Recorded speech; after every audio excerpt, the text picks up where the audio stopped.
All right, everyone, we are going to get started.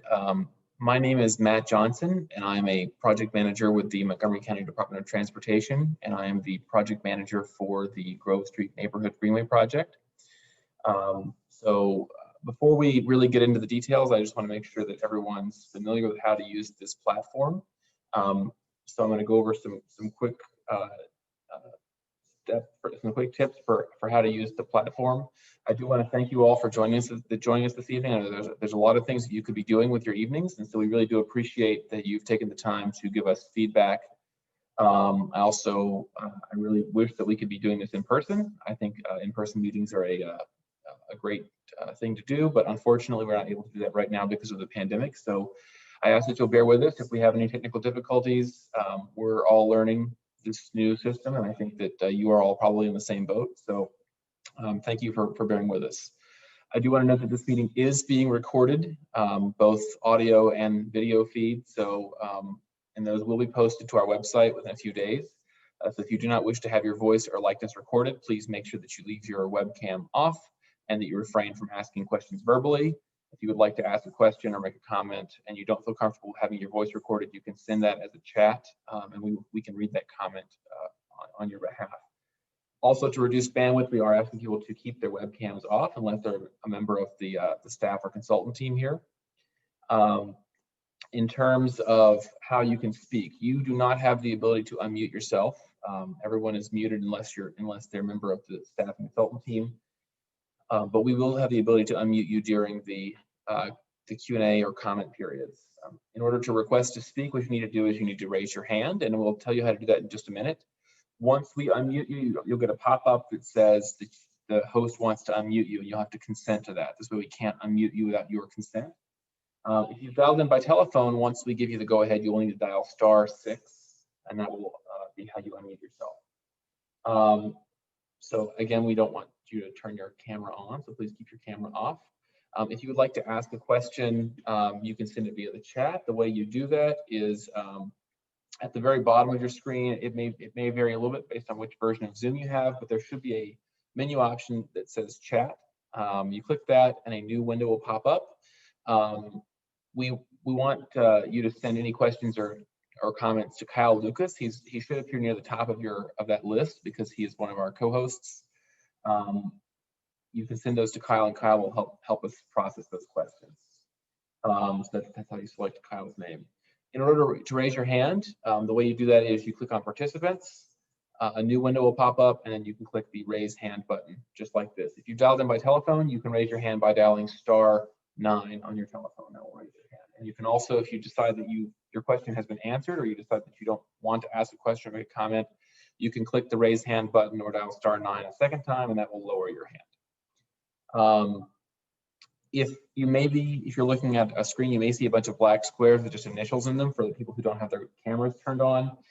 If you would like to just see the people who have their cameras turned on, you can click on the little up arrow next to Start Video. Don't click on Start Video itself, but click on the little up arrow, and then click on Video Settings and make sure that Hide Non-Video Participants is checked. So that's how you can do that. Looks like we had a few people who did click the Start Video button inadvertently. So with that, we will go over this again before the comment period to refresh you on how that all works. So you don't have to worry about remembering it right now, but that's a good primer. My name again is Matt Johnson, project manager with Montgomery County Department of Transportation. We are all working from home for the most part, so I would strongly encourage you, if you have questions or comments, that you use email to reach out instead of our desk phone numbers. It's a little easier for us to deal with emails. I just want to go over what we're going to be talking about tonight, the brief agenda. We're maybe a little bit ahead of schedule, so that's good. But we started off with an overview of how to use Zoom. We're going to do introductions here in just a minute. We're going to follow that with a meeting presentation, and then after that, we are going to go to public comment. I know many of you probably have an event that you would like to get to that starts at 9 p.m. tonight, so our goal is to get you out of here by 9 o'clock, but if there's a lot of comments and we're still here, we're happy to stay later if we need to get all of the comments. We do have staff here from the Montgomery County Department of Transportation. We also have people from our consulting firm, Stantec, who's helping us with the design on this project. And we also have people here from a few other agencies. I'm going to try and go through and list those people, but if I miss anyone, I apologize. Again, my name is Matt Johnson. We also have my boss, Corey Pitts, who's the planning manager. And we also have the Planning and Design Unit Section Chief, Dan Sheridan, from the Division of Transportation Engineering. Michael Paler, who is the Chief of the Traffic Engineering and Operations Division. Angel Chang, my colleague from the Division of Engineering. Also, Kyle Lucas, who's going to be helping us field questions. Thank you all for joining us. From our consultant team, we have Steve Zender and Dave Merrihew from Stantec, and also Robert Milstead is here from Stantec. And then we also have from the Maryland National Capital Park and Planning Commission, Katie Mincarini is here. I think she's the only person from MNCPPC who's here this evening with us. And I'm just looking through the list of attendees here to make sure I didn't miss anyone. But I want to thank everyone who came out to join us. I also want to ask, do we have any elected officials or staff members of elected officials? If you could raise your hand now, we'd like to recognize you that you're here. So let's just wait and see if anyone's raising their hand. Or you dial *9 on your phone, or you can click raise hand via the participants window. Not seeing anyone, so I think we may not have any members of elected official staff here. So, all right. With that, I am going to move on to the presentation. So the goals for the meeting tonight, what we're mainly here to do is to present the proposed implementation plan for stage 1 of the pilot. We also are here to get your feedback. So those are the two primary purposes of the meeting. It's not too late for us to make tweaks to the design, so it is very helpful for us if you can provide comments that are constructive and are very detailed, so we can know your concern is a parking space in front of this house, or the mini roundabout at this intersection. The more specific you are, the better we can tailor the redesign or the tweaks to meet your needs. So that would be very helpful for us. We do have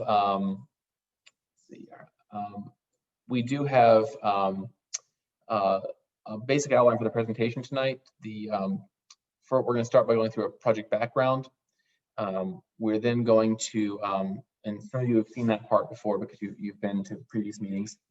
We're then going to talk about the survey that was conducted back in July and August, and talk about the data we've collected from the shared street that's in place right now. And then we're going to talk about the stage 1 plan. Probably the main reason you're there, but we do need to go through the background before we get to that piece.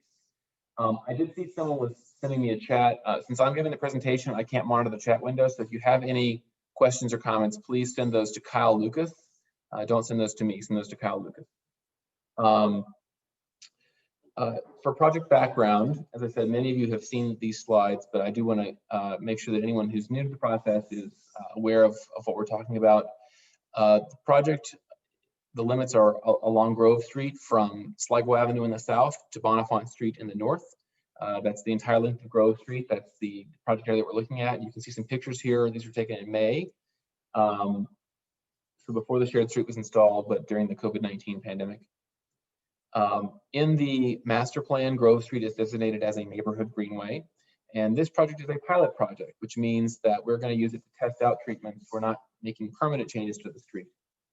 We're going to talk a little bit more about both of those. I know that some of you are probably tired of hearing this definition by now because we've gone through it every meeting, but a neighborhood greenway is a street that is designed to give walking and biking priority and to reduce vehicle speed and volume. And there's different tools in our toolbox for creating neighborhood greenways, and those include things like signs, pavement markings, speed countermeasures, volume management measures that will discourage cut-through trips, and also to create safe and convenient crossings of arterial streets for bicyclists and pedestrians. Now that last part is not really applicable to Grove Street because we don't have any major arterial streets that cross Grove, but that is a general attribute of neighborhood greenways. These images just show some examples of different neighborhood greenway treatments. They're not necessarily things that we're talking about on Grove Street right now, but they just illustrate what different neighborhood greenway treatments can be. If you've been in our previous meetings, you've heard more about all of these treatments. In terms of a pilot project, as I said, we are not proposing to make permanent changes to Grove Street. Instead, we're going to use a pilot project that will allow us to try out different treatments in consultation with you, the community, observe how they're working, make changes as needed, and then we can make those changes to make it more effective. So what we're proposing are semi-permanent treatments that can be easily removed, modified, or relocated. And during this pilot, before and during and after, we're going to collect speed and volume data to see how effective the treatments are. And we're looking not only at Grove Street, but also at the adjacent streets. And that's a question that we have heard from some of you. We're not just looking at how fast people are driving on Grove Street or how many people are driving on Grove Street. We're looking at the adjacent streets as well. This slide you have seen before if you've been to our previous meetings, but the We Are Here arrow keeps moving forward. We started this project back in January with a community meeting at East Silver Spring Elementary School. And then in February, we started collecting our baseline data. In July, we had our second community meeting. It was virtual because of COVID-19. And we're now here in our third community meeting where we're presenting the proposed stage 1 treatments. So the next step will be to install those stage 1 treatments in the fall of 2020. We'll probably be installing them toward the end of October. And those will be in place for at least 3 months while we allow people to kind of get used to them and for things to normalize. And then we will collect more data during that period and follow that with another community meeting probably in the spring of 2021, early spring of 2021, where we will talk about what's going on, see how people are feeling about the treatments that have been installed. And then we will also propose a stage 2 treatments. Now the original plan, and this is certainly still up for debate, we can talk about this at the next stage of the meeting, the next meeting for stage 2, would be to add at least one diversionary treatment. So stage 1 is only going to look at speed treatments, things to slow down drivers. Stage 2 will look at what we can do to maybe redirect some drivers. And then that would be in place for 3 months. And following that, we would have a community meeting to go over the results and determine whether we should leave it in place, whether we should modify it, whether we should remove it. Those are all on the table at the end of this process. Before we get too far along, I also want to provide a schedule update on some other unrelated projects that are nearby. I know that we've gotten a lot of concern from you about the Pepco project that's going on Fenton Street that has been going on for a long time and that is very disruptive. I talked to Pepco on Friday, and they anticipate that the trenching work will be complete by the end of October, and that resurfacing will start in October and will be completed in November. And that is a complete resurfacing of Fenton Street from curb to curb. They had originally already anticipated being done on Fenton Street this fall, but apparently there was a lot of rainwater infiltration in the late summer. As a result, they were delayed. The art space work is also ongoing, as I'm sure you're all acutely aware. They are going to be resurfacing Grove Street from curb to curb, from Sligo Avenue all the way up to the alley that's north of Silver Spring Avenue. That's where the limits of our highway services resurfacing that happened this summer ended. It's possible that work may be able to happen in late October or early November. I've been talking to DPS, and we are going to work with coordination on art space to see if we can get that resurfacing done sooner rather than later, so that we have a better street quality and avoid any disruption to the neighborhood greenway. So I want to just pause for a minute. That's the end of our project background section. So I just want to know if anyone has any clarifying questions. This is not for comments. If you have a comment, I'm going to ask that you hold that till the end. But if you do have a question, a clarifying question, if you could click the raise hand button, remember dialing *9 on your phone. And I'm also going to ask Kyle if we've gotten any chats, any chatted questions. Yeah, we've got one question that you answered about the Fenton Street construction, and another question, which is, why is the roundabout proposed for the Silver Spring / Grove intersection rather than the busier Thayer and Grove intersection? You might want to get into that as you get closer, but those are the only questions we've gotten so far. Yeah, so we will talk a little bit more about the roundabout later in the presentation. So just hold on to that question, and we will talk about that a little bit later in the third part of the presentation. I do see one question. I'm gonna Carl DeMarco. I'm going to unmute you, so you may still have to click unmute, but you should be able to speak. Okay, can you hear me now? Yes, we can hear you, Carl. Okay. Geez, with all the rigmarole, now I forgot why the timing for this with all the street closures that are around. You already covered Fenton, but there's also work on Wayne, and parts of Georgia are closed for outdoor dining. If your interest is in speed control, can't you just put a couple of cops out there who are already on payroll to watch the stop signs and the speed? Thank you, Carl. That's a good question. What we can understand is that even if we put police officers out there, they're there for a finite period of time and they don't catch everyone. So what a better approach is to use engineering treatments that make everyone need to slow down. So we can't have a cop out there every day. There also may be some people may have concerns about using police officers for treatments like this when there are sometimes negative consequences of those kinds of interactions. So that's just something that we're all aware of right now. And what we're trying to do is create solutions that that will work 24/7 and not just when a cop happens to be out there. We do understand there's other construction going on. The construction on Wayne Avenue is related to the Purple Line work. That work looks like it's going to be on hold, at least for a few months. And it is sort of on the edge of the neighborhood, but we understand that construction has been ongoing and is continuing to go on. And what we're trying to do is solve some of these problems with cut-through traffic and speeding and dangerous behavior, whether or not there's construction happening. So we're trying to move on to deal with those issues. I'm going to go ahead and move on with the presentation. But if you do have any questions, you can use the chat box to send those to Kyle. Again, don't send them to me because I'm giving the presentation and I'm not checking the chat box. So please send those to Kyle. So our next section is to talk about the survey results and the shared street data, the data that we collected during the shared street program, which is still in place.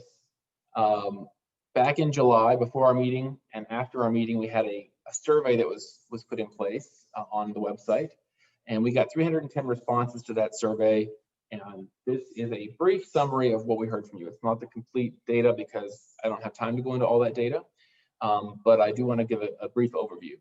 We asked people to identify where they live, whether they lived on Grove Street, within a block of Grove Street, or between 1 and 5 blocks from Grove Street, or beyond 5 blocks from Grove Street. And in terms of our survey responses, 7% of people live on Grove, 41% live within a block, 46% live between 1 and 5 blocks, and 6% live beyond 5 blocks.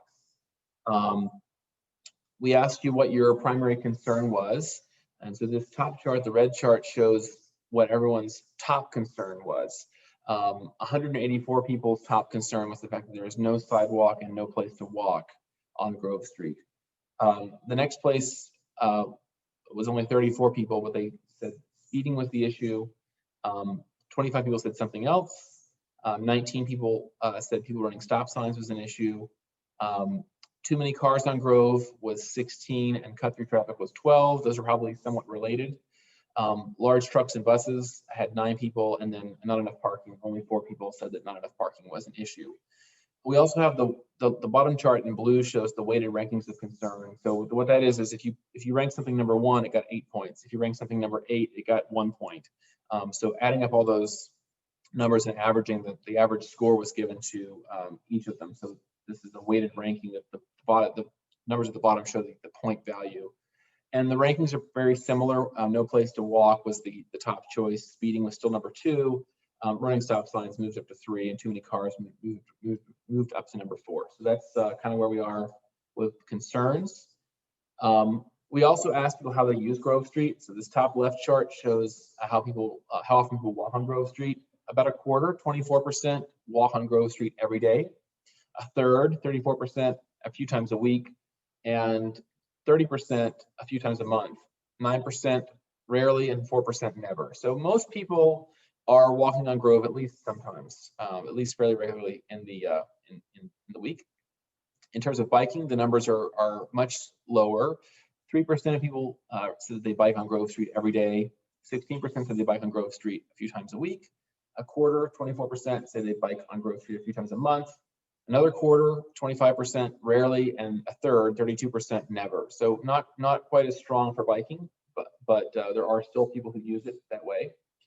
If you look at driving, which is the bottom left chart, numbers look very similar to the walking numbers. 24% of you drive on Grove Street every day, 35% a few times a week, 24% a few times a month, 11% rarely, and 6% never. So again, most of you are interacting with Grove Street in a car on a fairly regular basis. We also asked about parking. 1% of people park on Grove Street every day. 3%, I'm sorry, I spit backwards. 3% park every day, 1% a few times a week, 4% a few times a month, 10% rarely, and 82% never. So parking amongst the survey, not super common, although that's probably somewhat to be expected because most people didn't live on Grove Street. So you're living further away from Grove, you're less likely to park there. We also asked you to give some preferences on different traffic calming options. We presented a whole bunch of them, and you were basically asked to say strongly in favor, neutral, against, and strongly against. And this shows the percentage that was for or against. Chokers was the most popular. 63.2% were in favor, in either favor or strongly favor. 33%, almost 34% against. Speed humps, 60.3% in favor, about 16% against. Mini-roundabouts, 43%. Bump out, 41%.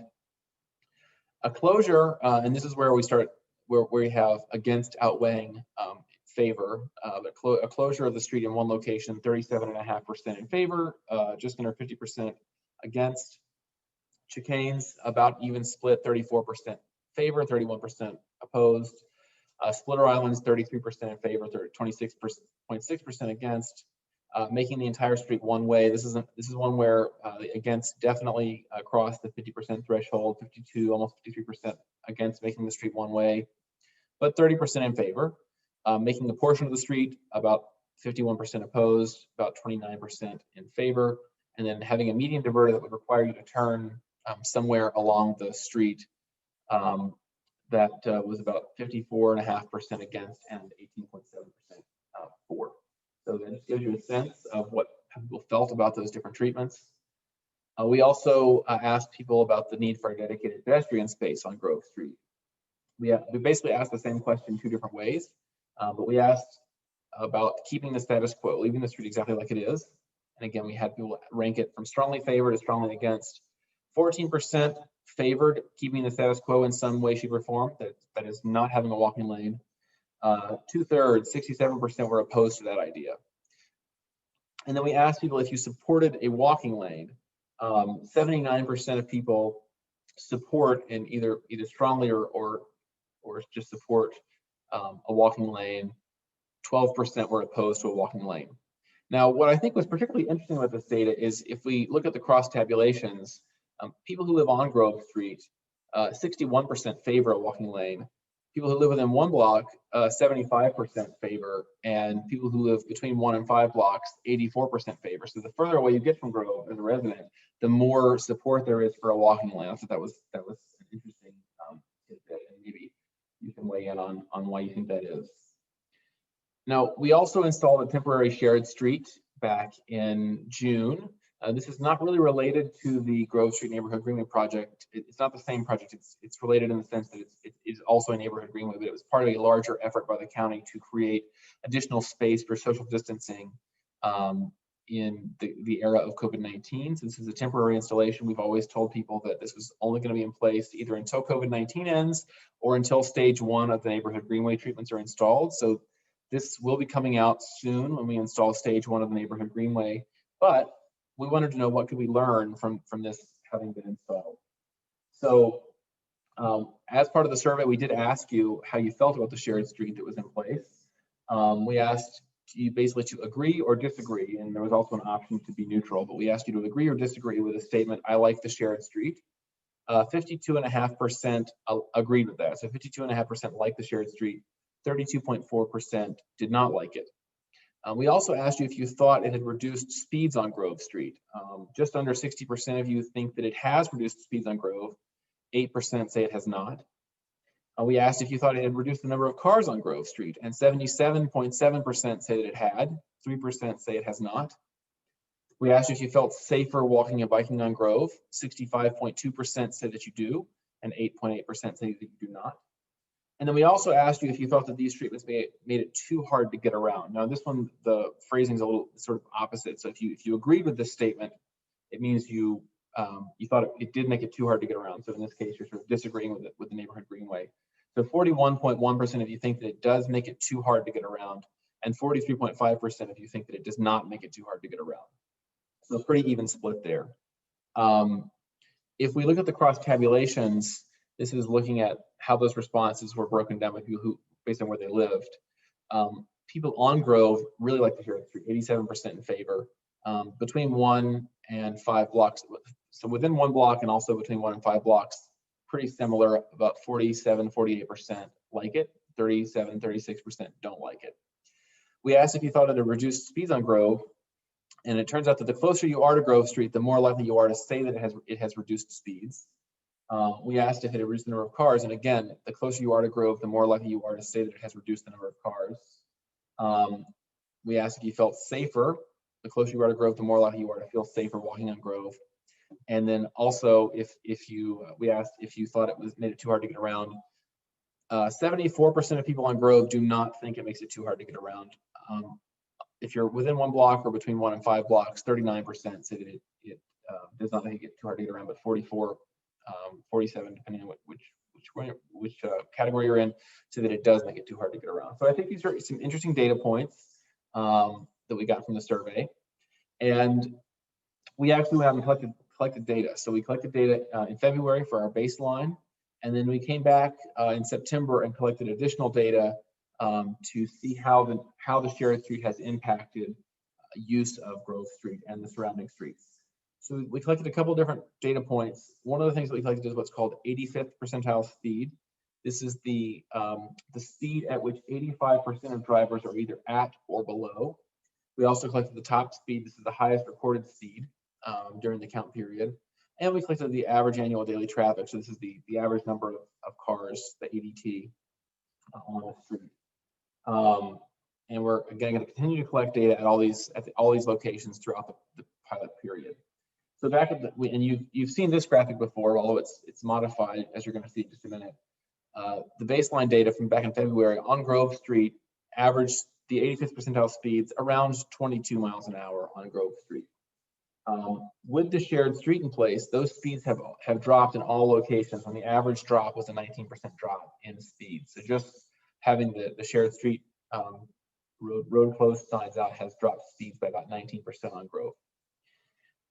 That's on weekdays. On weekends, we see a similar reduction, a little higher, 21% reduction in 85th percentile speeds on weekends. In terms of the top speed, this is again the highest recorded speed that was recorded during the count period.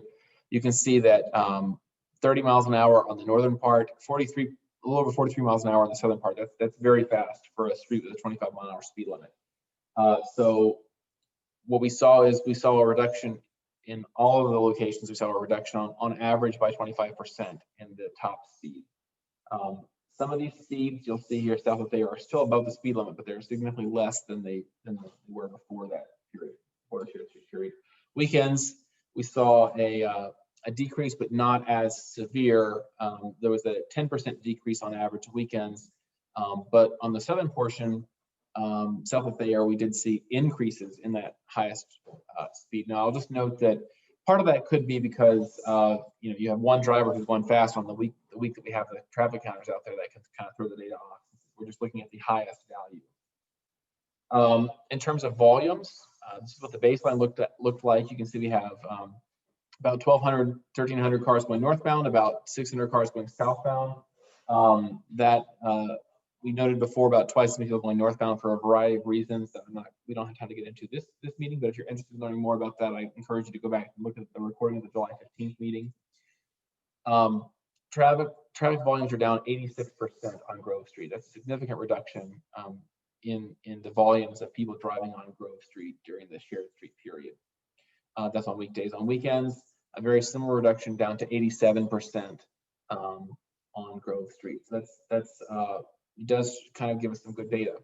But it's not just about Grove Street. It's also about the surrounding streets. So what can we learn from this data about how the changes on Grove Street have impacted other streets in the neighborhood?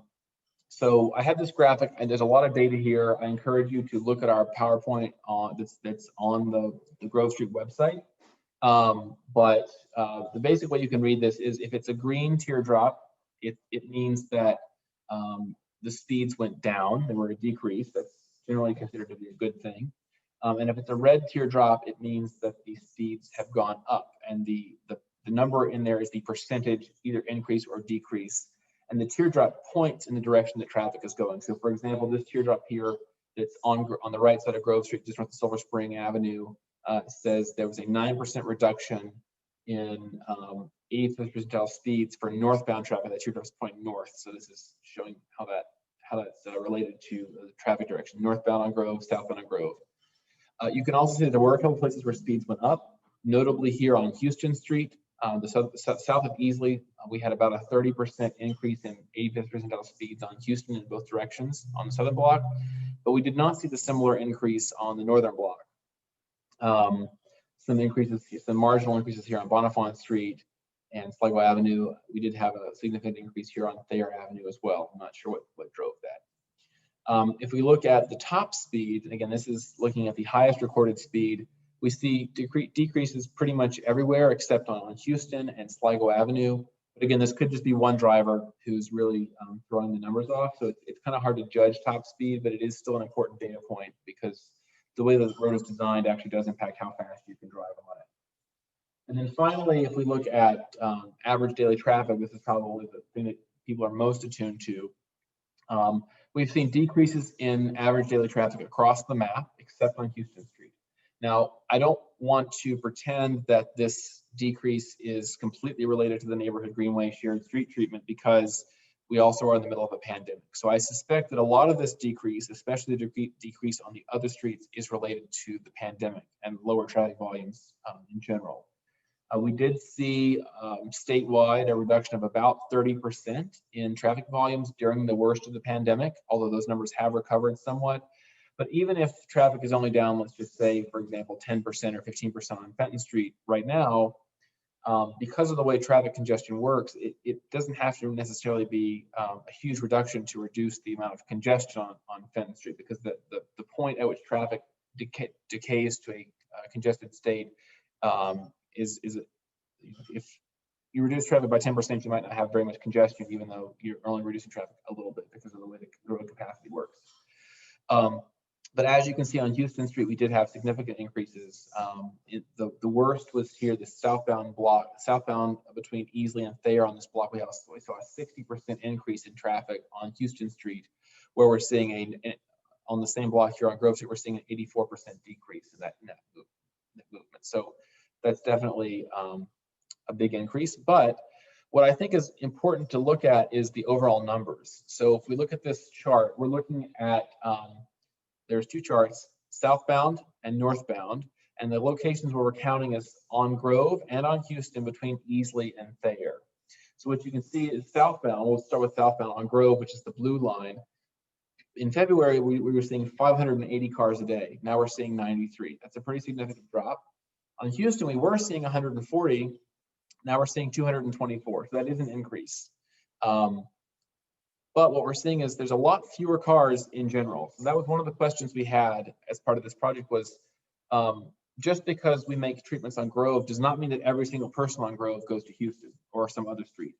Some of that traffic just ends up staying on the main arterials because it doesn't make sense to go further and further into the neighborhood to avoid congestion. So some of this traffic is simply not cutting through the neighborhood where it was cutting through before. And that I'm not saying that this is a data point that says we should absolutely close Grove Street or anything like that. I'm just saying it's data that helps us understand and helps you understand how some of these factors play in. So this is, and we've always said that this project was going to be a holistic project, that we were not just going to ignore the other streets.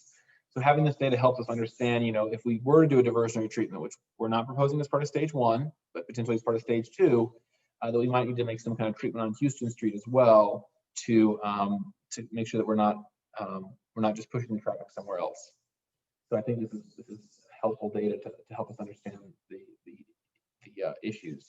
So that's the end of that section 2. So we do have time for a couple of clarifying questions only, and we're running a little bit behind, so I want to try and keep them short. So Kyle, have we gotten any questions in the chat? Yeah, we've gotten a couple, and I'll try to keep the ones that are more focused on what you were just talking about in case you answer the rest later. There's a question regarding the parking and whether or not you had that broken down by those who do and don't live on Grove Street like you did the other data. Yes, I did not include that data in the presentation. So if that person who asked that question will email me, I can get that data, and I can also try and put that on our website. So I just that's a helpful question, but I did not include that in the presentation just to save some time. Okay.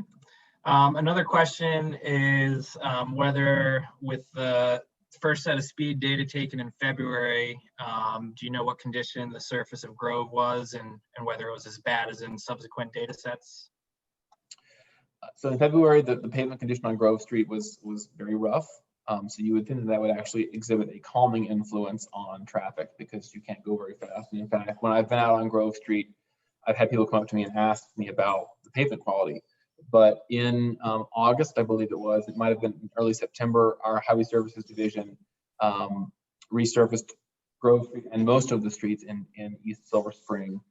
Silver Spring Avenue, I believe, may be being resurfaced this week. I'm not sure. It was not resurfaced last week when I was out there, but it had been milled.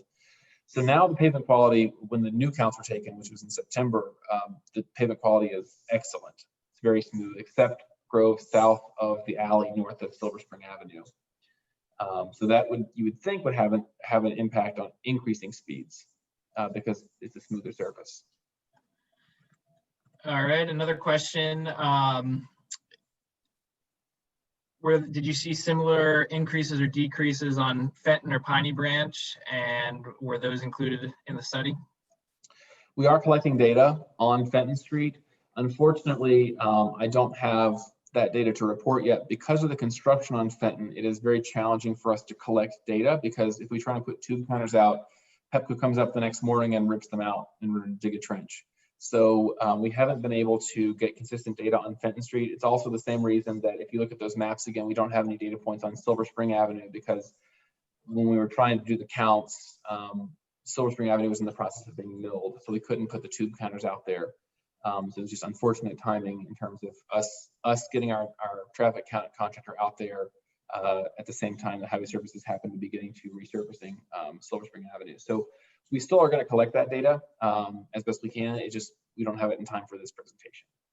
I'm sure we have other questions, but I do want to keep us moving. We will have time for any questions that don't get answered or comments after this next section. So this is a pretty short section, so you'll just bear with us. We're almost to the point where you can give us your feedback. So this is probably what most of you really wanted to come here for, the plans that we're proposing.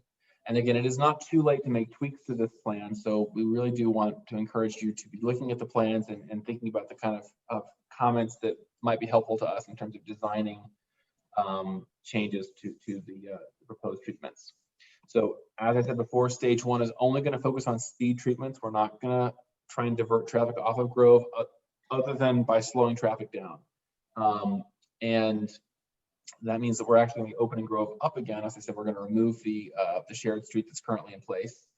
So let's talk about what we're proposing. The things that are in the list of treatments that we're going to be including. Speed humps. So these are rubber speed humps. They're not asphalt ones. They're not necessarily permanent. We can remove these. We can move them. We can modify them based on how they're working. But we do want to include speed humps. We are currently considering mini-roundabouts. So you saw on the plan view, and there was a question that was asked about this earlier, there's an inset that shows a proposed mini-roundabout at the intersection of Grove and Silver Spring. That's just one option we're looking at. We don't necessarily know for a fact that it's going to work. The geometry is very challenging, and it could work at other intersections too. We just wanted to show one example instead of originally we were going to have two completely different plan views, and I thought that it would be helpful to, since we're not really going to, it's not really an option between one or two. It really is an option of, do we want to have a mini roundabout at one of these intersections, two of these intersections, which of the intersections. So that's all kind of flexible. We really can install them at any of the intersections. I think the question that was asked before was about Thayer. The challenge with Thayer is that it does have a ride-on bus route on it. So the geometry becomes a little more challenging to deal with. We also are looking at installing one choker. A choker is a situation where traffic will have to share one lane, basically. They'll go back and forth. And we are proposing to install temporary bulb outs or bump outs. They're sometimes called curb extensions as well, to shorten the crossing distances and make the cross streets, the east-west streets, feel narrower, to help make sure that people are slowing down or coming to a full stop at these intersections, and also slowing down when they're turning. So we're going to see more detail on those in just a minute, but these are just examples of what those could look like. And I know this was a big concern for people. We are going to be adding a walking lane to Grove Street. This is the most frequent comment we received in both our January and July meetings. So this will be part of stage one. The pictures below are just examples of walking lanes at different locations, but it will be a designated space that is only for pedestrians, and it will be separated from the roadway with concrete parking stops and flex posts to keep people to keep drivers out of the walking space. I want to just show some sections, these are typical sections, cross sections, just to kind of illustrate what we're talking about. So on your screen now, you can see the existing condition. Grove Street has a 30-foot right-of-way, and it has a 24-foot curb-to-curb width. And what that basically, it's currently unstriped. And what that basically means is there's parking on the east side, which is to the right on this image. There's parking on the right, and cars are about 7 feet wide, about 7 feet off the curb. They're not always parked against the curb, but they take up about 7 feet. And that leaves the remaining 17 feet for two-way traffic. It's not striped as one lane and another lane. It's just an unstriped space. But that breaks down to about 8.5 feet per car lane. What we're proposing in the mid-block section would be to add a 4-foot walking lane and a 1-foot buffer, a concrete barrier, and this would add up to 5 feet. I mean, it basically means that what we're going to have is a 7-foot parking lane on the east side, a 5-foot walking space on the west side, and a 12-foot yield lane in the middle. Now, the way a yield lane works, and I can guarantee that you've encountered these somewhere in the world, because they're very common, especially in older neighborhoods, where you're driving up the street and there's parked cars on perhaps one side or both sides, and there's not enough room for 2 cars to pass. But since there are breaks in the parking lane because of driveways and fire hydrants and no parking zones, if you have to, you pull over and yield to the car going in the other direction, or that driver yields to you when you're going in the other direction. So 12 feet is not wide enough for 2 cars to pass each other, but because parking is not consistent, it's not like Grove Street is entirely parked. 100% of the curb is parked the whole time. There's always places for people to pass. At the intersections, we will have no parking zones. There actually are already no parking zones at the intersections. We may need to extend those in some cases. And that would basically allow us to have 2 9.5-foot wide lanes for cars, although they won't be striped as travel lanes. And this is wide enough for 2 cars to pass each other going in the opposite direction. And we do have one choker that we're proposing, which would narrow that lane down to 10 feet striped, but it would have 12 feet clear between the flex posts, because we have to maintain 12 feet clear for fire department access. So this would be, we're proposing it in the block north of Easley Street, where there is a large gap where there's not a lot of consistent parking. So this will allow us to make sure that even if no one's parked there, we can still get the traffic calming benefits. Because in the other blocks, if everyone drives to work and no one's car is parked there, you really don't have you don't have a yield street. So you would only have a yield street when people are home and they're parked there. So this is an example of a way to do this with a 24/7 choker, even if no one's parked on the street. I'm going to go through the plans, starting in the south, one block at a time. And it will be helpful when you're giving your comment either verbally or in writing, that you refer to which block you're talking about, just so we know clearly where you're talking about. And you can either say between Sligo and Silver Spring, or you can say the 700 block, but whatever works for you. I'm sorry, the 700 block would be East-West Street. The 8100 block would be the Grove Street, would be this Grove Street block.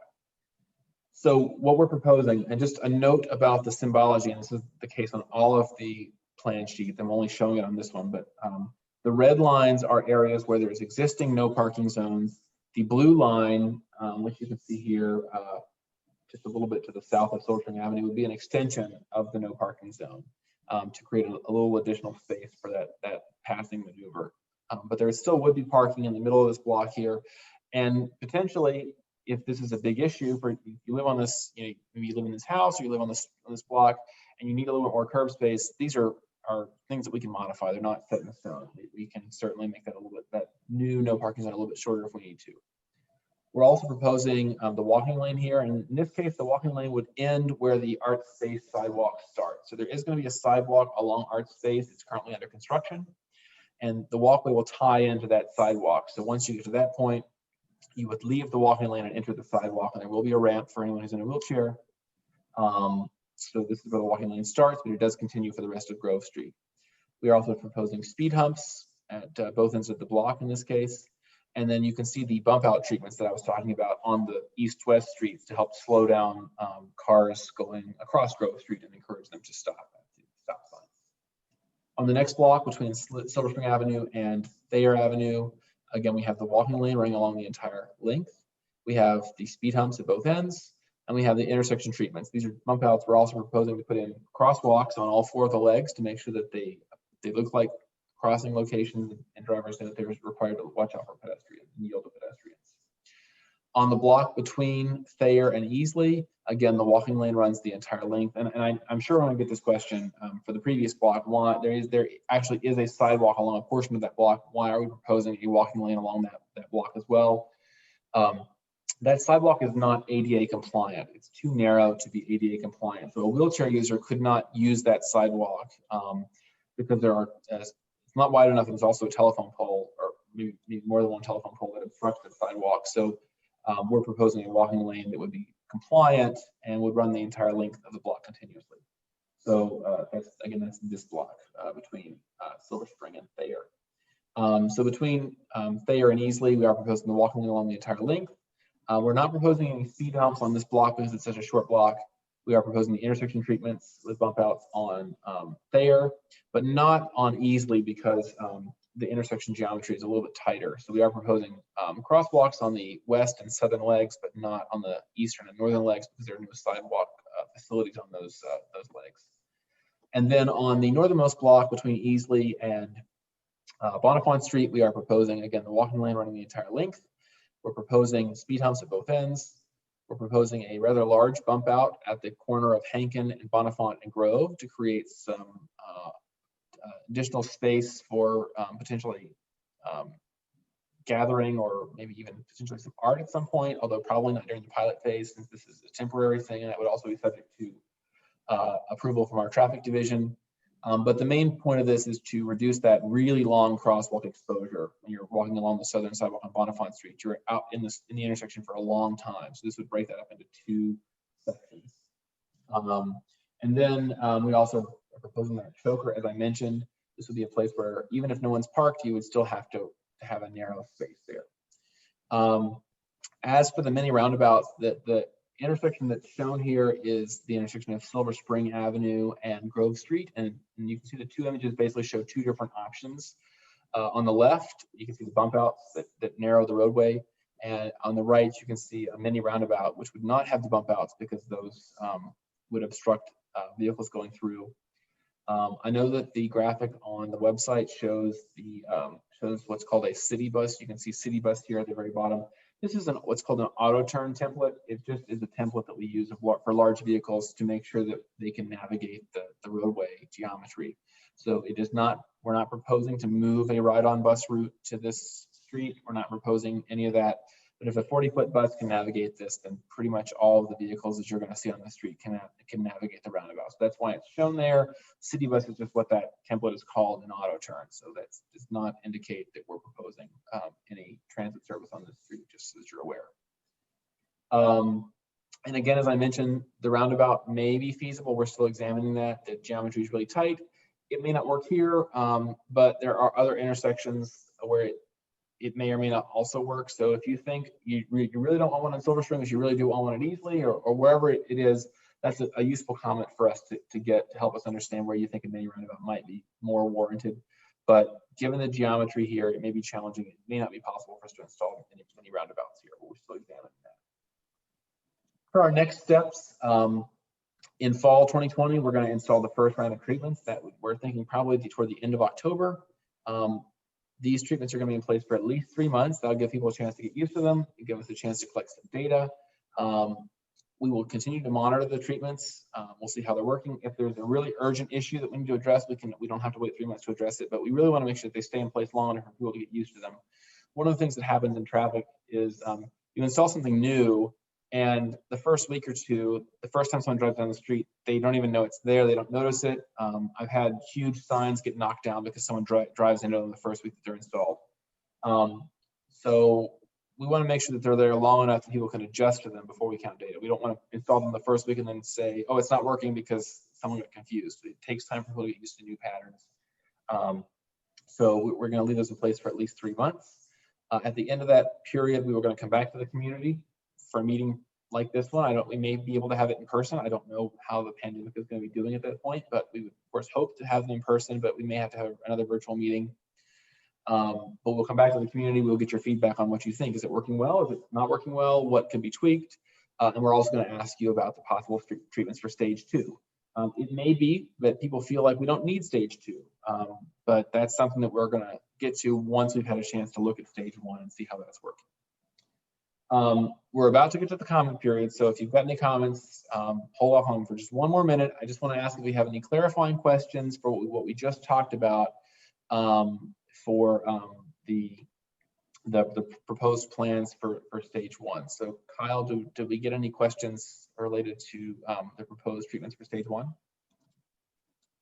Yes, we've got a lot.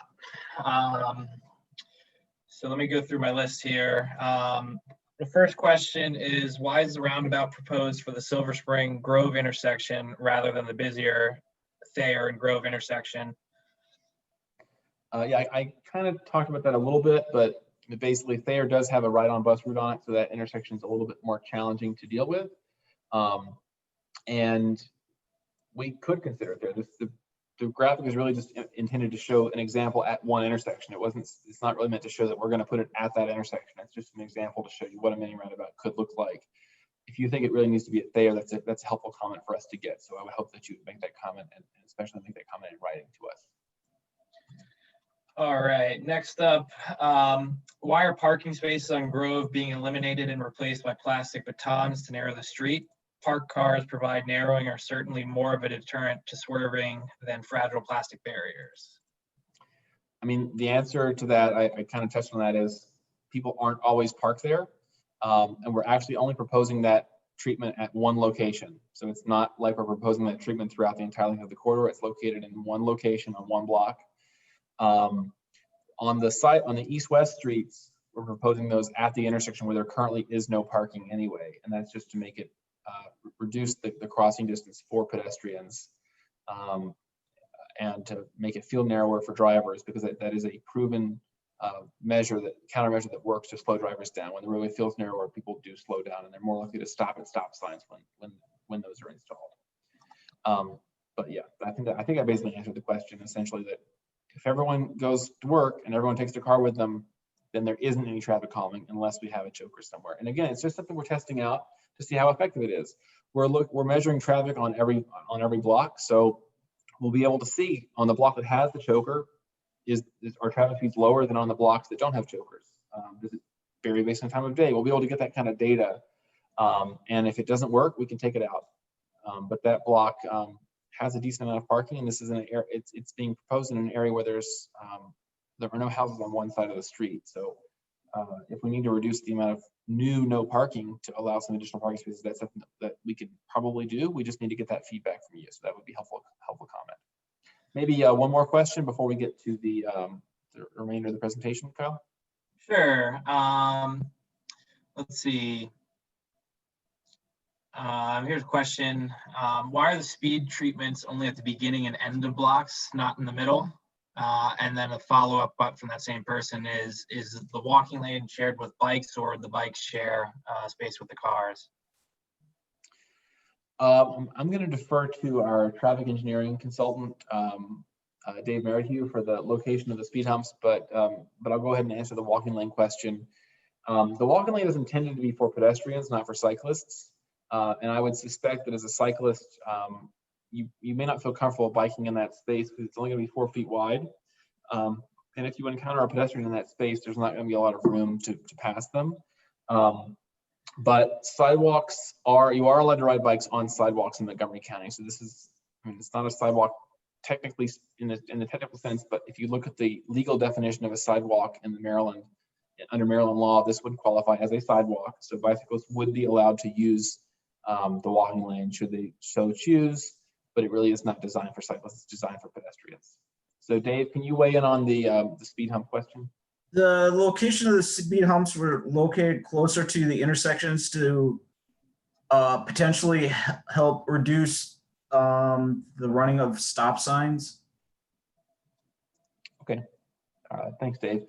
And I know that I didn't mention this, but one of the comments that we got in the previous meeting was that speed humps can be a negative impact for bicyclists. And we are designing these so that they have enough space on either side that a bicyclist can go around the speed hump without going over it. But drivers would not be able to avoid the speed hump.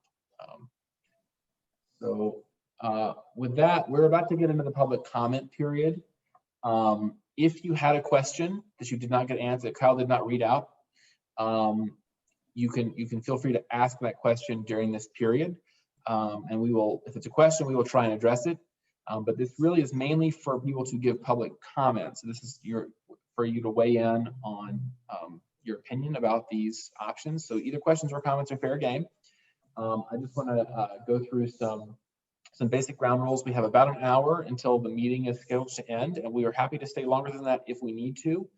But I know that a lot of people are probably planning to go to an event shortly after this meeting. So we would ask that you please be respectful of the other attendees by giving other people a chance to speak and making sure that you keep your comments concise.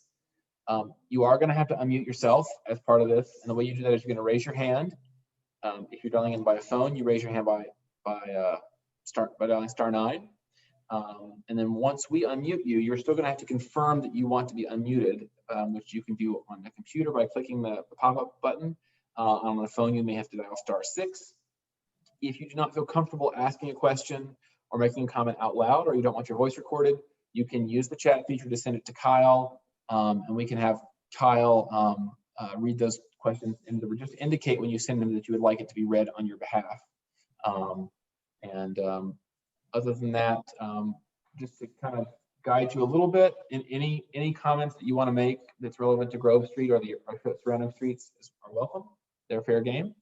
But what would be really helpful for us is if you could talk about those specific elements of the stage 1 plans that you have thoughts about.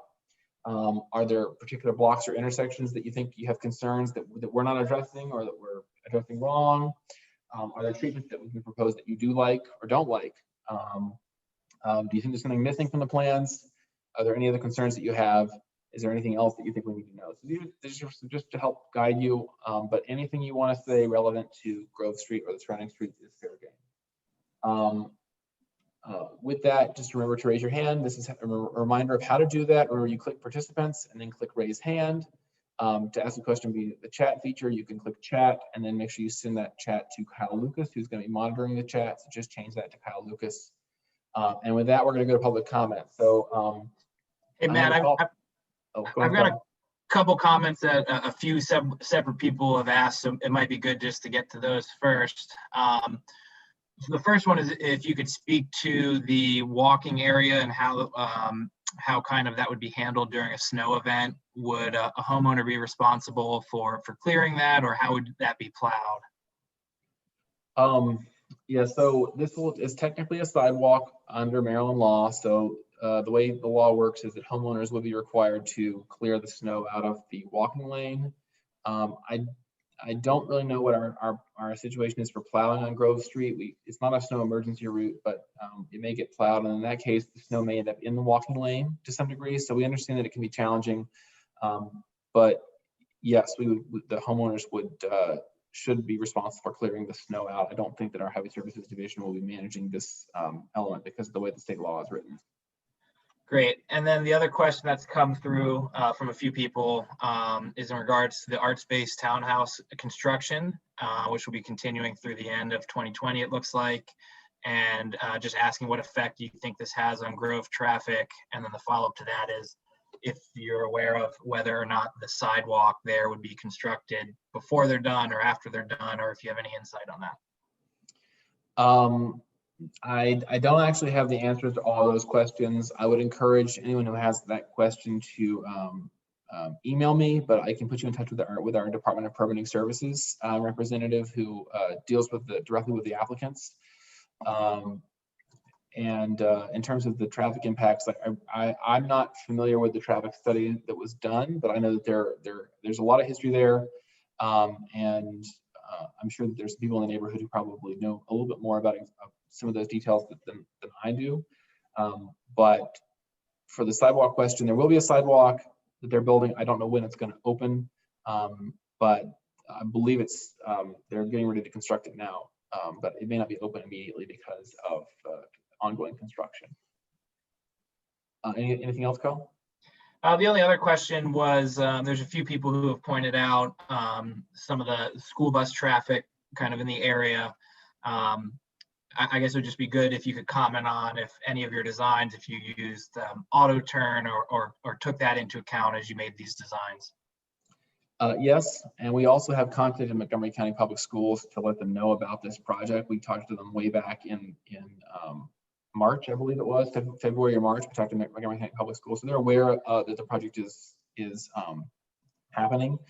I mean, at the time, we didn't really have strong details, but buses will be able to negotiate the streets. Whether they be able to make all the turns, I think is a question of how the buses are routed, and those can vary from year to year. So that's why it's important to coordinate with the school system. So we have been doing that, and if we need to make modifications based on how they're operating, we certainly can do that. Great. I think those are the main ones that came up from several people. I think you can probably open it up now. All right, well, our first hand is Mark and Dory Pastor. I'm going to ask you to unmute yourselves, so you will still have to click that you want to be unmuted. You should be on now. Thank you. Thank you. Yes, we can hear you. I'm coming through. Okay. Now it's Mark Pastor. Dory's not available, but couldn't change my name in Zoom. Anyway, I first want to say that I support the idea of a walking lane on Grove Avenue. On Grove, it's clearly been a challenge for a long time. But I think the timing of this project is really something that needs to be reconsidered. At the current time, Grove is unavailable to everybody who doesn't live on Grove Street. Fenton Street, the parallel street, is frequently down to one lane. It used to be 4 lanes and was squeezed to 2 by redesign. With the construction work going on right now, it's routinely 1 lane. Georgia Avenue is narrowed now because lanes are being used for restaurant dining because of the pandemic. Petco is not particularly reliable in timing of when it's going to be done with its work, and it's already been delayed a few times. Purple Line construction in the neighborhood is anybody's guess right now. This seems like a horrible time to be playing around with a street that a lot of people in the neighborhood use. I don't understand the timing of it. I mean, in a fantasy world where none of these other things were going on, it would be fine. But this is, I think, the timing is really poor. Like I think it's a problem. I also just want to point out, I'm glad to hear that I think the traffic issues on Grove are at least in significant part due to what the county did to Fenton Street. And I was troubled by kind of how blithely we moved by the impacts on Houston Street, because there is, from your indicators, there's some significantly bad numbers in September on what's happening on Houston. And I have a feeling that if we go ahead and do this on Grove now and then make it more permanent, in 3 years, we're going to be having the same discussion. What are we going to do about Houston Street? Because now it's such a mess. So I think the timing on this is bad, and I would suggest delay. Thank you. Thank you, Mark. I just want to answer one of those questions, which was the one of the comments about the timing, and that is that generally speaking, there's never a good time. This is, I'm sure you're all aware, Silver Spring is frequently under construction. The reason that a lot of these things are happening right now is because of the need to accommodate pedestrians. And I just want to make sure that we're aware that this stage of the path that we're talking about tonight will be reopening Grove Street to traffic from what it's like right now with the shared streets. So that shared street's going to go away. I know that Pepco has been delayed. I've been working with Pepco on related projects on this project on other streets related to other streets though for several years now, and I'm aware that they typically have not made their timelines, but they are very close. They actually are very close to being done with the trenching work. There's not very much work left to do. So I don't know if they'll be finished, as they say, in November, but I don't think it will be like 3 more years. I think we're in the months range here, no matter what happens at this point. So just so that we're clear on that. Carl DeMarco, I'm going to unmute you now. Okay, first of all, compliments on a well-conducted and well-paced meeting. My 2 primary questions are about the parking and the blind gentleman who lives on Easley. We recently had the parking changed on Grove so that residents of Grove can park more easily. We had it changed to no parking 9 a.m. to 5 p.m. Monday through Friday. That allows those of us who with driveways and entrances on Grove Street to park, work, and leave the street empty during the day to prevent overcrowding from people who commute into downtown Silver Spring. So we live at 740 Easley. Our driveway's on Grove, and our neighbor at 8300 Grove, who also has the driveway there. So that's the corner of Easley and Grove. We don't really want the parking changed in front of our houses. It's important to us that that pedestrian lane is on the opposite side of the street, which would be the west side, and that the parking, even at the corner as it stands, remains unchanged. Is this part of the plan? And the question about the blind gentleman is that the design of these bump outs look like trip hazards for him or anybody else who's vision impaired. It's basically a curb that they have to step over and then step again when they get to the curb for the sidewalk. So I'm concerned about the safety issue there for him.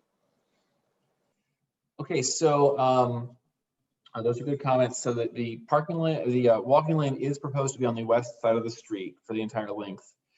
Because of the fire department clearance issues, the parking lane and the walking lane always have to be on opposite sides of the street. So the parking is currently on the east side of the street. We are not proposing to change that. We just are proposing to put the walking lane on the west side. So that's one answer to that. To your second point about the parking at your corner, that's helpful information to know. If you could make sure you put that in writing with your address so that we know which corner and which house, that's something that we can consider. We do have to have clear distance at the intersections so that drivers can pass each other at the intersections, but how far away that has to be is negotiable essentially. And then for the bump outs, I want to clarify that is not something that a blind person has to step over. It's a white line that's painted on the roadway. It will have flex posts, but in the crosswalk space, there won't be any flex posts obstructing the crosswalk. So essentially, right now you have an area where there's no parking zone and you can't park there, although some people may temporarily park there for loading, or you may have a postal truck that stops there, something like that. That space would just get some flex posts that would prevent someone from stopping there. But unless you're walking in the street, it would not cause any obstructions. If you're on the sidewalk, it wouldn't obstruct the sidewalk, and when you get to the curb ramp, it would not obstruct the ramp or the crosswalk. And we will additionally have detectable warning surfaces in the walking lane where it intersects streets. So if you're a blind person, you're walking in the walking lane, you will find the bumpy domes, the truncated domes when you get to the intersection, so that you're not going to just inadvertently walk out into the street without realizing that you're at an intersection. So we are designing this to be compliant with the Americans with Disabilities Act, so that everyone can use it, whether they're able-bodied or whether they're in a wheelchair or whether they have visual impairments. Our goal is certainly not to cause any harm to them. Our next comment is Karen Callie. I'm going to unmute you now. You'll have to click that you want to be unmuted. Hi, thanks. So I just want to say that I do like the plan. I think there's some really good treatments and I look forward to it. I have one question about lighting on Grove. Is there any discussion or aspect of pedestrian level lighting that will be a part of this project, specifically to improve visibility at night, especially in winter? Thank you, Karen. So this project does not have the funding to deal with lighting. So we are not proposing any changes to street lighting as part of this project. We have heard that concern, and we do have a lighting program. So this is something that if you put that comment in writing, we can make sure that it gets forwarded to our lighting people to see if maybe there's some funding available to work on lighting, and especially if you can give us specific locations where that's an issue. So if you say, this corner is really dark in the winter, that's helpful information for us to know. So this project can include that, but we as an agency may be able to address that in the longer term. It probably won't be something that we can deal with immediately, and it probably won't be me dealing with it, but we certainly have staff who could help you out with that. Our next person is Catnap. I'm going to unmute you, Catnap. You still have to confirm that you want to be unmuted. Go ahead, Catnap. Hi. One thing I just wanted to mention is there was a comment about Grove Street being available to the people who live on Grove. And I just wanted to clarify that we are only driving on our own, or at least we're only supposed to be driving on our own blocks. So I haven't driven on any block of Grove Street except the 8100 block since the signs went up. And then I did want to make a comment about the art space construction. The street is often down to a single lane due to what's going on with the construction vehicles. And one thing that has been pretty astonishing to me is the number of through cars that still want to go down Grove, down that block, even though it's really, really difficult, because although the rest of Grove Street has been repaved, this block hasn't, which makes sense because of the ongoing construction.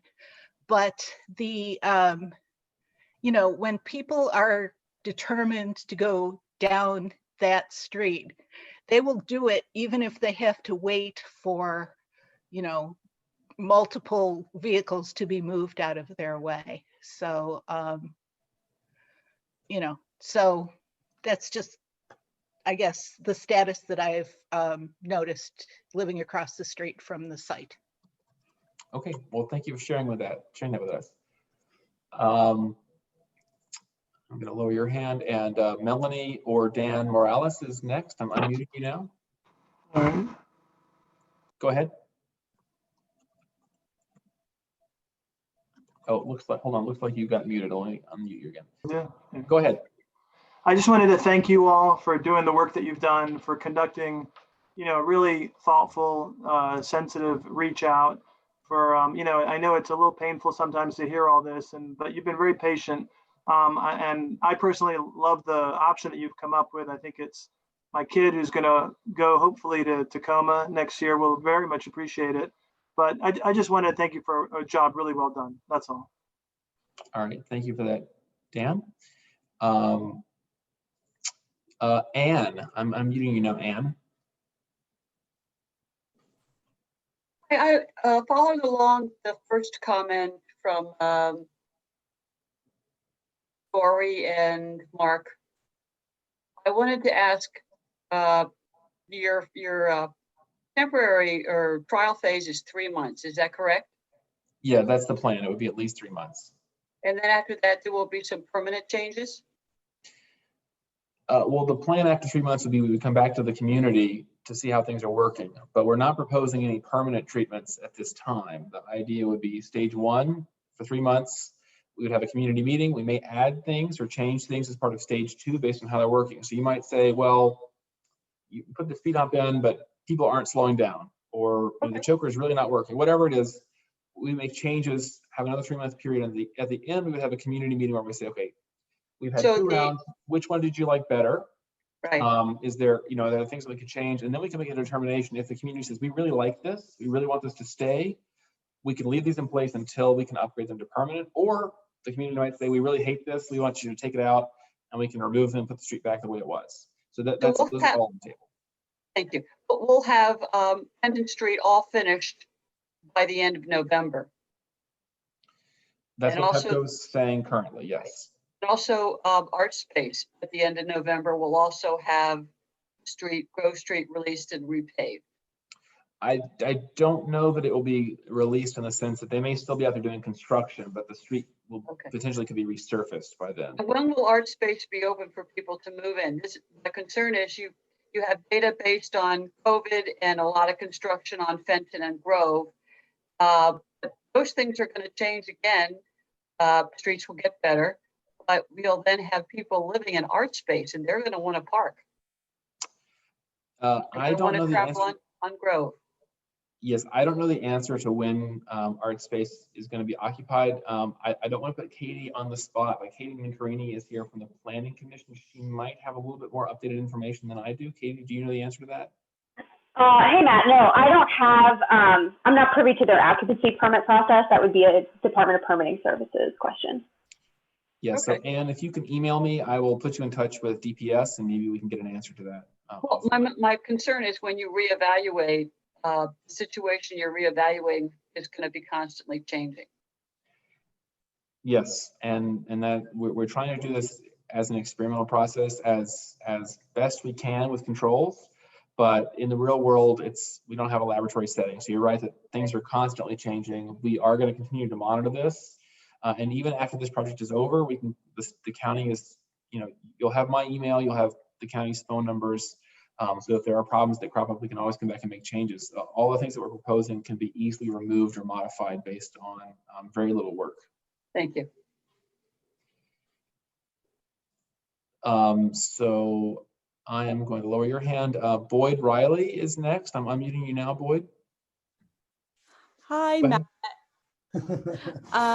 We live on the 8400 block of Grove Street, and we've had a really big problem with other people in the neighborhood and probably just other people from not in the neighborhood parking in front of our house and going to downtown Silver Spring. So I was wondering if you could just clarify like who is allowed to be parking on Grove Street. I mean, I guess at this point they really shouldn't be driving on Grove Street with the Greenway, but after the Greenway is gone, that would be great. Thank you. Well, it depends on what the parking sign says. So for example, if the sign says no parking except permit and you don't have the permit, you can't park there. We're not allowed to park there. Matt, I also saw that you increase the area of no parking on Grove Street in the next phase. And why is that? I'm sorry, can you repeat the question? On the 8400 block, it looked like you include like half the block for now, no new parking. And I'm wondering why. I think that the idea was that there wasn't a huge demand for parking on that block, and that would give some opportunity for people to overtake. But this is like I said, this design can still be tweaked. So if you think that we need to add some parking spaces in on that southern half of that block. Well, there's no parking. Technically, most people aren't allowed to park here anyhow, but I'm just worried now that the people who do park on this block will now move up even further to the intersection of Bonifant and Grove. That's an excellent point, and it's a point well taken. So we can certainly take a look at exactly how much space we really need. So if we need to put some of those parking spaces back, then yes, we can do that. Now, to really answer the question is, if your street says no parking during certain hours, then you can't park in those hours. If it says no parking except permit, you can't park unless you have a permit. But if it doesn't say that, if it's legal parking, you don't have to be going to someplace on Grove Street to park there. It's a legal parking space, then you can park there and go to a restaurant in Silver Spring. That's And if you want changes, there is a process for changing those parking restrictions on your block. I'm not involved in that. That's not handled by my division.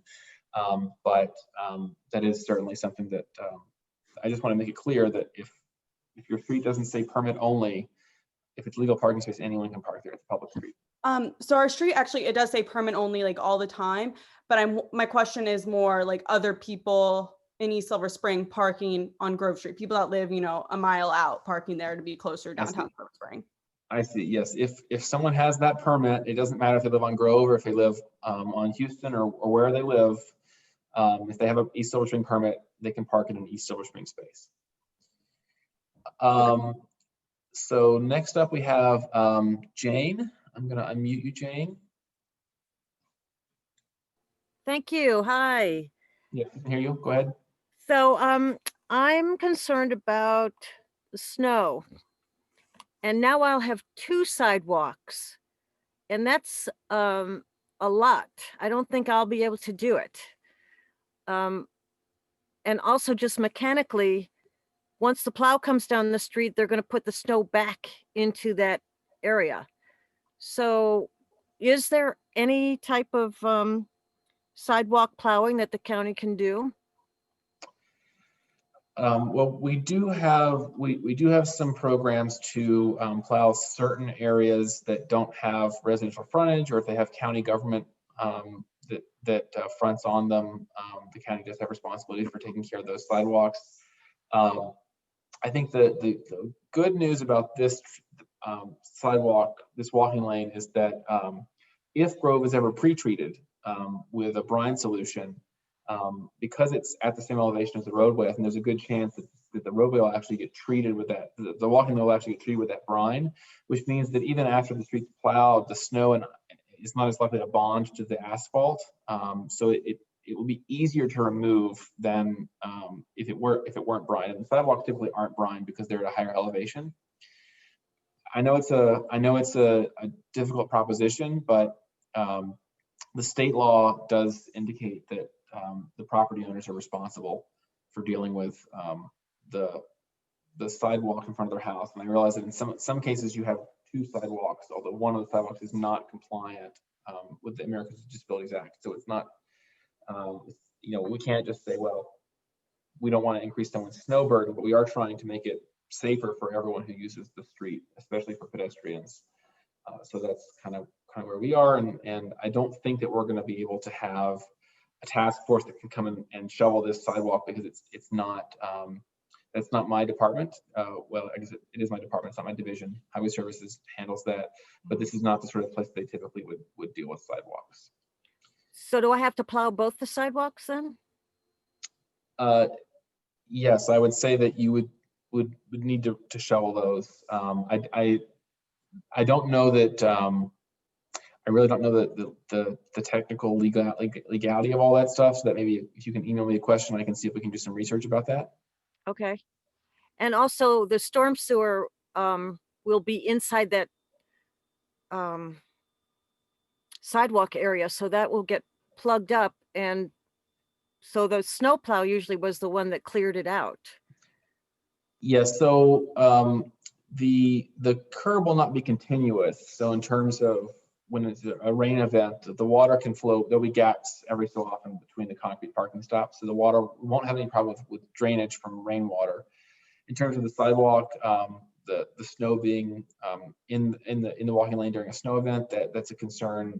It's a good concern. If we need to leave a gap in the barriers so that someone can get in there with a plow, that's something that we can consider. So that's a helpful comment. So thank you. Okay, thank you. Yep. Next up, we have Firm. I'm unmuting you now, Firm. Hi. Can you hear me? Go ahead. Okay. I have 2 questions. I want to know how bicyclists are supposed to travel through the choker area. Are they supposed to stop and wait for the cars to go through? I mean, how does the choker area and bicyclists work? And at the Ripley Alley, when people are coming out of that alley, are you guys going to put a stop sign there? Yeah, so you were a little bit quiet, but I was able to hear the questions, but I'm going to repeat the questions for everyone else in case that wasn't clear. The first question was, how do bicyclists deal with the choker? Are they required to yield?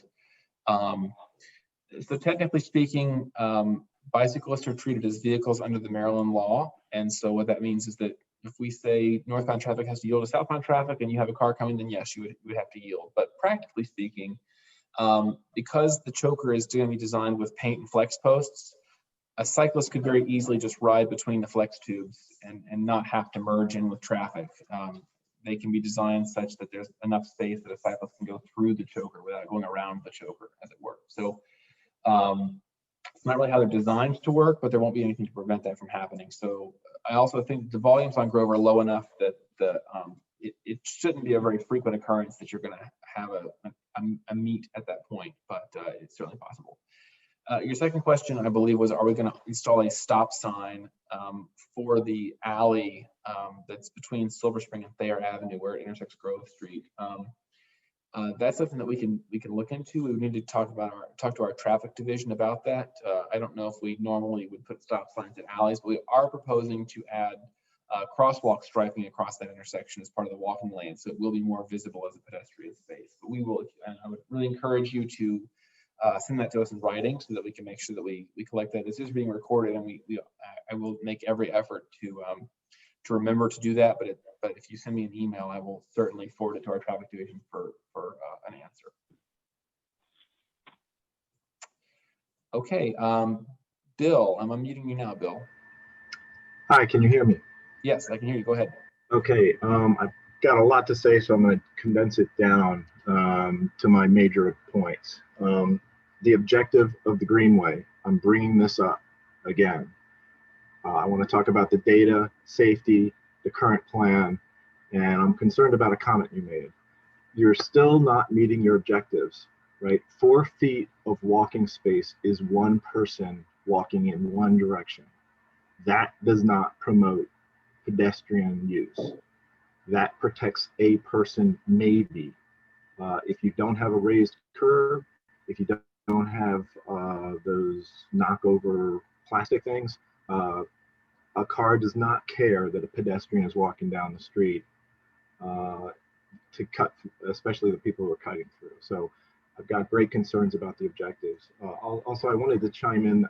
I totally support Mark's comment about the timing, which is just terrible. And Catnap talked about safety with people coming down. I'll talk about that in a second. Let's go to your data. Great data, but it's all car centric. Our objectives are pedestrians and bicycles for the Greenway. The data that we're gathering is cars. There's not a single data point on pedestrian use. There's not a single data point on bicycle use. There's no information about how it's being used.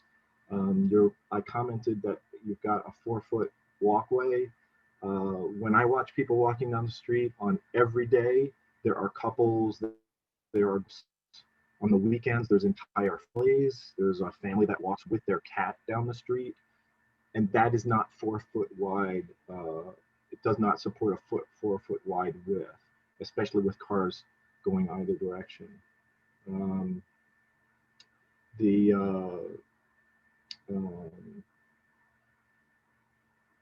The stats, when you talk about your stats, I think that your drivers are mostly because you have pedestrians in the road now, especially, I forget the street intersections, I think it's Easley. There's a family that has 2 kids on the corner, and they are often out there on their bicycles, and they're still fighting with cars trying to pass them that are cutting through.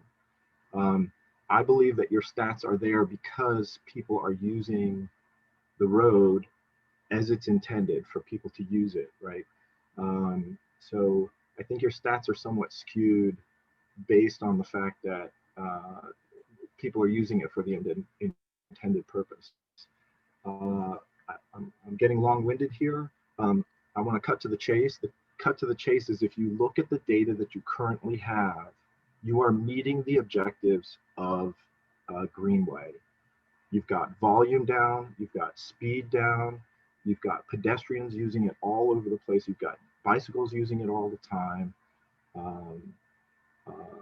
People are, it's not comfortable, just like Catnap talked about. We too are as observant as we possibly can about staying on our block and only our block. I can't lie, I'll go one block because I've got to go to a soccer practice field. And it's just easier for me to take the one block. So even I violate the usage, but I'm not sure that I've ever gone straight through. There are still people trying to. Catnap talked about cars queuing up and just waiting for things to get out of the way just because they want to avoid Fenton Street. I'll one up that. I had my driveway repaved, and I had a cement truck blocking at least 70% of the street, and you still had cars jumping the curb, riding up on people's property to get around the dump truck. They were unwilling to take another route or circle back with a bloody cement truck in the way, right? So to sum myself up, I've got plenty of other comments. Hopefully I'll write them down for you in a note. You are meeting your objective with the current configuration of the road. It's not that the timing is bad. It's not that doing this at any time is going to be bad. This is the absolute worst time you could be doing this to our street. Fenton Street, pandemic, Georgia Avenue. I'm not sure there's anything else. Maybe a comet would be a worse thing for doing it, but it absolutely couldn't be worse timing than right now. Many other comments. I'm going to go offline with respect to everybody's time. Sorry. Thank you for those comments, Bill, and I do hope that you submit those in writing, because that will be helpful for us to review. Joanne Leuchinger, I'm going to unmute you now. Okay. Hold on, let's see. Try again. Go ahead, Joanne. Don't click mute or anything. I'm unmuting you, and it seems like you're muting yourself. All right, you're unmuted. Go ahead. Okay. Can you hear me? Yes, we can hear you. Go ahead. All right. One of the comments was about that I have is about the parking on Grove. I had been complaining to Councilman Hucker and to the police about the illegal parking from the construction workers. And I've gone down the street and it, where it says permit only, and this happens on Sligo Avenue as well. There are people parking there that don't have permits, and they are the construction workers, and the police won't do anything about it. So I don't know what the solution is, but that's part of the problem. I don't think it's people parking there and then going off to Silver Spring restaurants. I think it is construction workers. The other one is, as far as the traffic increasing on Houston, my husband and I contribute to that because we come out of, we live on Twin Holly Lane. So if we want to go to like Whole Foods, we would go down 2 blocks to Thayer and then cut over to go to Houston. We don't go all the way through, but we are going that 1 extra block. Only occasionally, usually we try to go the other way and minimize the amount of time we're on Grove, because Grove is an absolute disaster. And it's only very recently that they paved, up to almost Silver Spring Avenue. But it's not safe to walk on Grove between Silver Spring and Sligo right now, because it's such a mess, and the construction workers are always there. On the other hand, I like your plan, and I really appreciate everything you've done. You guys have been super. Thank you. Thank you, Joanne. Yeah, and just to clarify, the reason that section of Grove Street was not resurfaced was because of the construction, and once the construction is done, they will be resurfacing the section of Grove Street that's between Sligo and the alley that's north of Silver Spring Avenue. But thank you for those comments. Ariel Bierbaum, I'm going to unmute you now.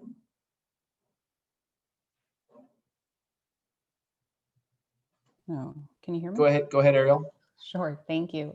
Thanks again for all your work and for the meeting. I just want to echo and sort of second the comments that Bill made. These are comments I made on the last public meeting, that I think returning to the goals of the plan are really important, and it was about centering and making pedestrians and bikes the priority users. There was a lively discussion on our listserv about this. And, you know, at some point someone suggested that that kind of move on a street meant privatizing the street. And, you know, I felt compelled to respond that, you know, highways aren't considered private roads because pedestrians are not allowed on them, right? We have different roads for different kinds of purposes. They're all public infrastructure and they're all really important. They all serve a purpose. And, you know, I appreciate Bill's attention to detail because he laid out sort of the concerns about how bikes and pedestrians in particular are meant to be the priority and the ways that the interventions really just don't meet that. They still talk about cars. I'm a little disappointed that I didn't see more data on pedestrians and bikes because that did come up at an earlier meeting, and I had thought that your team was going to take the opportunity to try to do some bike and ped counts in light of the Greenway. So that's a little disappointing. And you know, the 4-foot walkway, I'm thrilled that there's a designated walkway. But in light of the fact that actually we're still under COVID restrictions, and frankly, that doesn't look like it's going to change probably in the next 12 months, I would say. You know, that's not even 6 feet of walking space. So right now on Grove, you know, you can have lots of people walk and neighbors can still greet each other, even, you know, sometimes without masks, right? And that can be done safely because you can sort of be on opposite ends of the street. And so I think that, you know, if there's, again, any way to kind of revisit some of that would be great. The last sort of question or comment I have is that the speeds on the north-south streets has, I mean, I don't know if it feels like relatively recently have grown to sort of outrageous levels. The running of the stop signs the other day, my husband and, you know, 18-month-old were on the street and he said a car drove by at, you know, nearly 50 or 60 miles an hour, blew through the Silver Spring and Grove stop sign, and other pedestrians were there and sort of witnessed it. So I'm curious if any of the traffic calming and the bump outs and whatnot, like, do you have expectations that that's also gonna slow traffic on the cross streets and or make people more attuned to the stop signs? I spend a lot of time on Grove Street, probably close to 2 hours every day. And I spend most of that time sort of signaling to drivers to slow down on Grove, or yelling at people in the cross traffic, telling them that they just missed a stop sign. So I'm not sure sort of if, you know, can your infrastructure address any of those sorts of things? Those are all great points. Thank you for making them. Just to answer a couple of your questions, the bump outs on the cross streets should slow traffic down by making the road feel narrower. We know that that does have an impact. Now, it doesn't mean that it's going to slow 100% of the drivers down. No tool is completely effective because some people are undeterrable. But it should make most people slow down. The improved markings, the crosswalks on all 4 legs of most of the intersections should make it very clear that it's an intersection. So I don't think anyone would be able to use the excuse that they didn't realize it was a stop sign. I mean, I think they may still make the conscious choice to run it, but they will at least know that there's an intersection there. And for your point, and I meant to address this when Bill made it as well, on bike counts, we are collecting counts on Grove Street and some of the surrounding streets. I'm not sure if those counts have been completed yet. So unfortunately, because of the timing, originally we were not planning to do counts right now because we weren't originally anticipating having this shared street. So this was a count that we added. So we had to get our contractor out to do it. We had a really short time frame because we wanted to get those done before this meeting. But we also had the road resurfacing all over East Silver Spring, which happened right as we were starting to get ready to do the counts. So we basically had to put those all on hold until the road resurfacing was done. So unfortunately, we just weren't able to get all that data before this meeting, but we are trying to collect additional data going forward. So I wish that we could have had that data for this meeting. It is being collected. Can I ask just a follow-up question on that? The resurfacing what about the resurfacing impeded bike and ped counts? Right, I mean, like you can have someone on a corner doing count, right? Like you could do a sample time of day count manually, right? Yeah, for the bike counts, that is how the bikes are counted. But our priority was to try and get the vehicle counts, since that's a sort of a lead time issue, and where I think most of the concerns we've heard have been from people saying, you know, we've seen traffic increase on other streets, or the main concerns that we've heard from people are there's too much traffic, or the traffic's going too fast. We haven't really heard anyone saying there's too many bikes, or there's too few bikes, or the bikes are going too fast. So that's kind of why we focused more on getting the vehicle data, because those are the I guess, the places we've heard the most issues. So we wanted to try and collect that data. And Okay, that's why that's a priority. Yeah, okay, I understand that. I just want to, again, to sort of reiterate Bill's point, to me, that's asking the wrong question, right? That's sort of, because essentially you haven't heard like, oh, there aren't enough bikes and pedestrians, right? Like, because it's the absence of something, right? So like we're entering the conversation the wrong way. But if you look at the goals of the plan, right, then all of our data collection and assessment should have been oriented around bikes and peds. My concern now is if you do bike and ped counts with these calming measures, that's going to be your baseline, as opposed to, again, to Bill's point, the baseline now when you have volumes and volumes of people on the street and you're not going to be able to actually track the decline, right? And I can tell you that a 4-foot walk lane, I'll use some of the time, but it's going to decrease the amount of time I spend on Grove Street. So you're not going to be able to account for that, because I'm going to be the absence of a data point that you can no longer collect because you didn't collect it now. Right, I understand. Well, the bike counts, and then Kyle actually is handling that aspect of things. So I don't know if Kyle can weigh in on exactly what the time frame is, but we actually did collect bike counts back in 2017 and 2019. So we do actually have data from before, and we're going to collect data during this shared street period as well. So we'll have data points, maybe not as many data points as we would always like, and they're not always comparable because things change, but we are collecting data. Right. I do want to move on. We have one more person with a hand up right now, Kathy. I'm going to unmute you in just one second, but since Kathy's got her hand up and nobody else does, if there's any more comments or questions, we have about 15 minutes left in the meeting, so make sure you raise your hand now and we will get to you. So Kathy, Kathy, sorry, I'm unmuting you now. Hi, everyone. Thank you. And thanks for your work on this. I missed part of the presentation, but I looked at the designs, and we're really happy with it. My entire family walks on Grove. We live on Thayer near Houston, and we go visit family members on the other side of Sligo. So we're constantly using Grove. So I'm very happy about the walkable space, and we've been using the Greenway. I just, I want to echo the person who said that the speeds on Thayer, especially because of the Greenway, I think I've just seen people blow right through that, like they don't even have to stop at very high speed. So I just want to remind you, and this is a Thayer Avenue problem where the speed bumps aren't a deterrent. And then the other problem I want to point out, I think it's come up on this call, that people are now using Houston as the way to go. They're not using Fenton. They're using Houston, and Houston's right by a park. And, you know, I might be walking up one block from Thayer to Easley. And while I walk that space, there will be 5 to 7 cars now that I'm trying to navigate, other people are trying to navigate. So we can't have a solution that makes Grove a Greenway and sends it all to Houston that's even less able to handle traffic. It's got no ability, and it's got lots of young kids who are going to a park.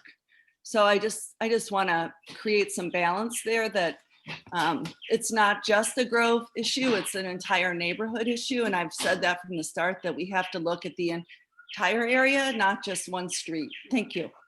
That's an excellent point, Kathy, and I completely agree with you. We have always intended for this to be a holistic approach, looking at the whole neighborhood and not just Grove Street. And we did have some data in the presentation, and this PowerPoint is on our website. So I would encourage you to anyone, not just you, Kathy, but anyone, to check that out. But we did see an increase in cars on Houston Street, but the increase in cars on Houston Street was less than the decrease in cars on Grove significantly, I think. So I'm kind of going off memory here, but the charts are in our PowerPoint that the volume on Houston right now is about 20% what the volume was on Grove Street before the neighborhood Greenway went in. So that means 80% of the cars that were on Grove Street they didn't go to Houston, they just went somewhere else. So that does not mean that we got it right. I'm not saying that we don't need to do anything on Houston, and the shared street is going to go away, so Grove is going to reopen to traffic. So some of those cars are going to come back to Grove, I suspect, after the shared street goes away. But it helps us understand a little bit more about what we can do, and that we're not necessarily just pushing the traffic to other streets, that there are ways that we can tweak the design. So that's why we collected that data. And I'm not trying to gloss over your concerns. We've heard a lot of concerns from people on Houston Street, and we are certainly committed to trying to address Houston Street as well. I just wanted to put that out there, that we are collecting data on Houston, and we hope that that before any diversion treatments are put on Grove, we will also talk about what we can do to make sure that's not just pushing traffic to Houston. So thank you for that comment. Zach Weinstein, I'm going to unmute you now. Go ahead. You should be unmuted, Zach. Let me try again.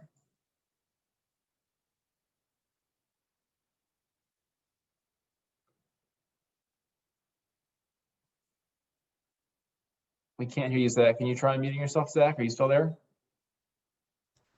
Hi, can you hear me now? Yes, go ahead. Hi, my name is Zach Weinstein, and I generally experience Grove Street as a cyclist. And so I wanted to express my support for the mini roundabouts and the bump outs, which I think are both great ways to improve the street's safety while keeping it just as easy to bike on the road. I wanted to oppose the speed bumps, which are inconvenient when you're a cyclist, even if there's a little bit of room to go around them. If there's a branch or a piece of garbage, there's not a lot of room to go around them. So the speed bumps can make that less convenient. And I also wanted to express that I was a little nervous about the chokers having those moments, even though they may be rare, just when you may have yourself encounter a driver going in the other direction and there's not 2 lanes of traffic. Even if the driver's supposed to yield, I doubt I'll win that game of chicken.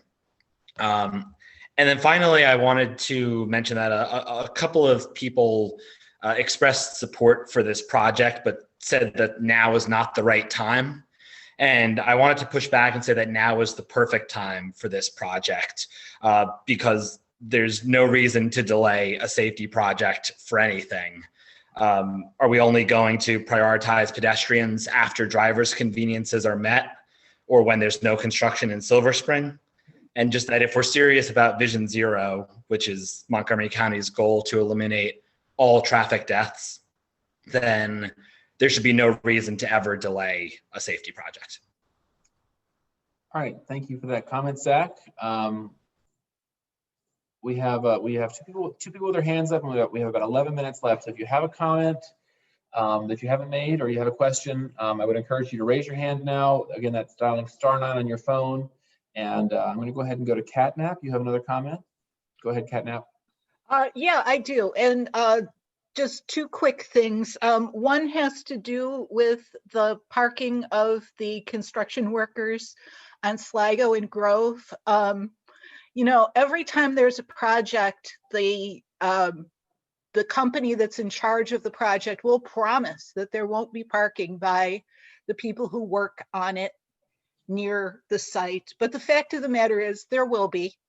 They have to be somewhere, and if they're not parked on Sligo and Grove, they'll be parked on another street. So I think that probably that's only going to go away when the project is completed. I've heard that it may be completed by the end of 2020 once the townhouses are done. I don't know whether that's changed or not, but I think that will at least somewhat solve itself. And then as far as 80% of the cars that disappeared, I just wanted to say that the route that I'm taking, because I'm being very conscientious and I'm not driving on any block of Grove but my own, is if I'm going north on Grove Street, I turn onto Silver Spring Avenue, go to Nolte, from Nolte to Thayer, from Thayer to